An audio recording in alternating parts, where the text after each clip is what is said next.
చిలుకూరిపేటలో బగ్గుమంటున్న TDP నేతలు మర్రిపై తిరుగుబాటు.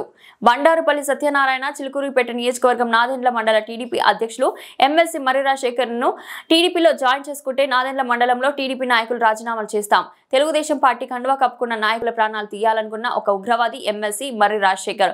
TDP నాయకులపై అనేక దాడులు, హత్య కేసులు, మానభంగాలు పెట్టించిన వ్యక్తి మర్రి రాజశేఖర్. ఆడవాళ్ళను సైతం జైలుకు పంపించిన చరిత్ర ఉన్న మర్రి రాజశేఖర్ చిలుకూరిపేట నియోజకవర్గ టీడీపీ నాయకుల అభిప్రాయాలు తీసుకోకుండా పార్టీ వల్ల ఆర్థికంగా నష్టపోయిన వారిని మడమ తిప్పకుండా పార్టీ జెండాలు మోసిన వ్యక్తులను టీడీపీ అధినాయకత్వం ఈ రోజు అవమానించింది. చిలుకూరిపేట నియోజకవర్గం నాదెండ్ల మండలంలో 2005 నుంచి 2010లో మర్రి రాజశేఖర్ ప్రతి టీడీపీ నాయకుడి మీద కేసులు పెట్టించారు.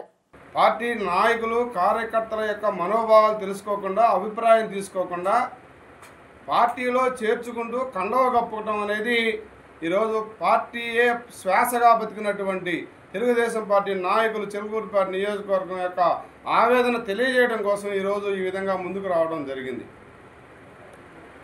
కండవా మార్చుకోమని 25 సంవత్సరాలుగా అధికారంలో ఎప్పుడుంటే అప్పుడు చిలుకూరిపేట నియోజకవర్గంలో 2004వ సంవత్సరం నుంచి ఈ రోజు వరకు మర్రి రాజశేఖర్ అనేటువంటి ఒక మాజీ ఎమ్మెల్యే, ప్రస్తుత ఎమ్మెల్సీ అనేకమైనటువంటి కేసులు, దాడులు, హత్యాయత్నాలు, మానభంగాలు చేయించినటువంటి తప్పుడు కేసులు పెట్టించినటువంటి వ్యక్తి.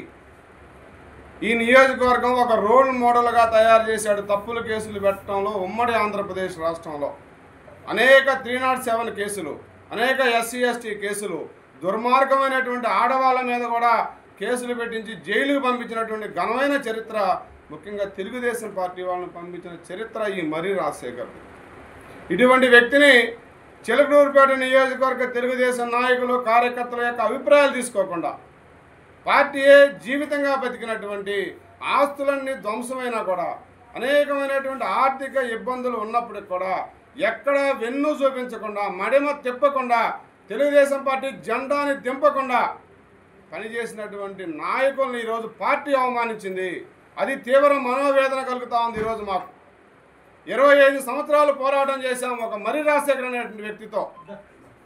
దాదాపు 2005 నుంచి 2010 వరకు ఈ నాదెండ్ల మండలం చిలుకూరిపేట నియోజకవర్గంలో కేసు లేనటువంటి నాయకుడు లేడు, కేసు లేనటువంటి కార్యకర్త లేడు, జైలు పంపించినటువంటి వ్యక్తే లేడు. అనేక దాడులు, అనేక కేసులు పెట్టిన చరిత్ర. ఎవరైతే కండవ కప్పుకోలేదని కేసులు పెట్టి జైలు పంపించాడో అదే వ్యక్తి ఈరోజు పగలంతా పురుగులు తిని గోడ మీద రాముల వారి గుడి చాటును తాక్కున్న బల్లి టైపులో ఈరోజు నువ్వు వెళ్ళి కండవ కప్పించుకుంటే సచ్చిలుడు అయిపోతావా మర్రి రాజశేఖర్ గారిని అడుగుతున్నాను నేను.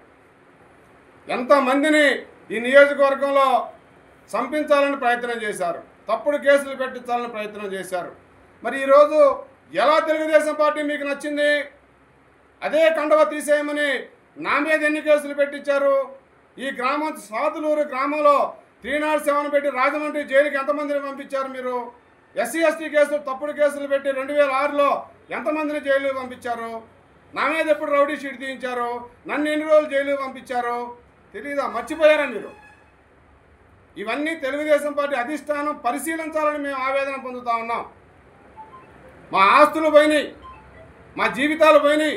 25 సంవత్సరాలు ఎత్తిన జెండా తెంచకుండా పోరాటం చేశాం ఈ వ్యక్తితో మేము. ఎందుకు మీరు మా యొక్క ఆలోచనలకు అనుగుణంగా మీరు నిర్ణయాలు తీసుకోలేకపోయారు? ఎందుకు పార్టీ ఒక కమిటీ పంపించి మా యొక్క సీనియర్ నాయకులు కావచ్చు, కార్యకర్తలు కావచ్చు, ఎందుకు మా యొక్క మనోభావాలు తెలుసుకోలేకపోయారు? అధికారం లేనప్పుడేమో కార్యకర్తే అధినాయకుడు అన్నారు. ఈరోజు ఆ కార్యకర్త అధినాయకుడు ఎక్కడికి పోయాడు? ఎందుకు అధినాయకుడిని పిలువబడిన కార్యకర్తను మీ అభిప్రాయం ఎందుకు తీసుకోలేకపోయారు? కార్యకర్తే మాకు అన్ని సర్వస్వం అని చెప్తుంది పార్టీ. ఇక్కడ మేము పార్టీని తప్పుపట్టట్లా. ఎలక్షన్లకు ముందు అనేక మంది వైసీపీ పార్టీ నుంచి వచ్చారు, ఎలక్షన్ అయిన తర్వాత అనేక మంది వైసీపీ నుంచి తెలుగుదేశంలోకి వచ్చారు. అందరూ కలిసిపోయి పనిచేస్తున్నారు. కానీ ఇతను కలిసిపోయే మనిషి కాదు. అతను చేసినటువంటి దుర్మార్గాల్ని మర్చిపోలేనటువంటి పరిస్థితి ఈరోజు కార్యకర్తల్లో ఉంది తెలుగుదేశంలో, చిలుకూరిపేట నియోజకవర్గంలో. మీరు ఇదే విధానం కొనసాగితే మర్రి రాజశేఖర్ గారిని ఈరోజు మీరు పార్టీలో జాయిన్ చేసుకుంటే నాదెండ్ల మండలంలో ఏ పదవుల్లో కింది స్థాయి నుంచి పై స్థాయి వరకు ఎన్ని పదవుల్లో తెలుగుదేశం పార్టీలో కార్యకర్తలు పదవులు పొందున్నారో అందరూ రేపు రాజీనామా చేయబోతున్నాం. ఇది ఎవరు చెప్పినా ఆగేది కాదు. మీరు నిర్ణయాలు కరెక్ట్ చేసుకోవాలి. మేము మా రక్తాన్ని ధారపోసి మా కుటుంబాలను వదిలేసి ఈరోజు మేము పార్టీని ఈ స్థాయిలో ఈ నియోజకవర్గంలో ఉంచగలిగాం. కాబట్టి ఈ నిర్ణయం వెనక్కి తీసుకోవాలి. మర్రి రాజశేఖర్ని పార్టీలో చేర్చుకోవడానికి వీల్లేదు. చేర్చుకునేటట్లయితే నేను నాదెళ్ల మండల పార్టీ ప్రెసిడెంట్గా మొదటి రిజైన్ రేపు నాది ఉంటుంది. మండలంలో ఉన్న వివిధ హోదాల్లో పదవుల్లో ఉన్నటువంటి ప్రతి నాయకుడు కార్యకర్త దీన్ని వ్యతిరేకిస్తూ పుల్లారావు గారికి సంఘీభావంగా మేమందరం పదవులకు రాజీనామా చేస్తామని హైకమాండ్కి తెలియజేస్తూ అందరికీ నమస్కారాలు.